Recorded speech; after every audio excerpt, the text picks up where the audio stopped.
Michée, chapitre 1. La parole de l'Éternel fut adressée à Michée de Morécheth au temps de Jotham, d'Akaz, d'Ézéchias, roi de Juda, prophétie sur Samarie et Jérusalem. Écoutez, vous tous, peuple, sois attentive, terre, et ce qui est en toi. Que le Seigneur, l'Éternel, soit témoin contre vous, le Seigneur qui est dans le palais de sa sainteté.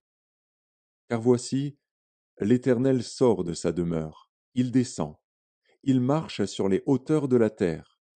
Sous lui les montagnes se fondent, les vallées s'entr'ouvrent, comme la cire devant le feu, comme l'eau qui coule sur une pente. Et tout cela à cause du crime de Jacob, à cause des péchés de la maison d'Israël. Quel est le crime de Jacob? N'est-ce pas Samarie? Quels sont les hauts lieux de Juda?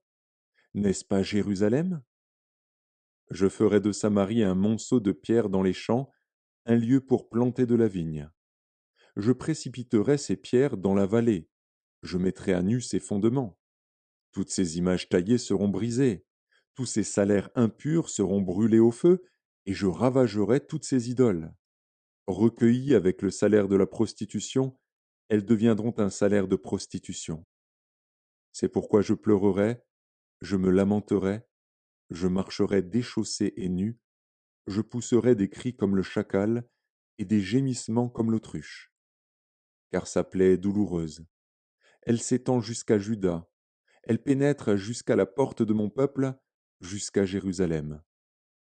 Ne l'annoncez point dans Gath, ne pleurez point dans Akko. Je me roule dans la poussière à Beth-Léaphra. Passe, habitante de Shaphir, dans la nudité et la honte.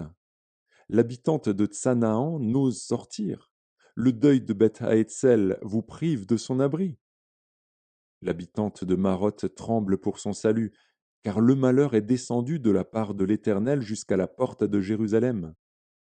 Attelle les coursiers à ton char, habitante de Lachish. Tu as été pour la fille de Sion une première cause de péché, car en toi se sont trouvés les crimes d'Israël. C'est pourquoi tu renonceras à Moréchet Gath. Les maisons d'Aksib seront une source trompeuse pour les rois d'Israël.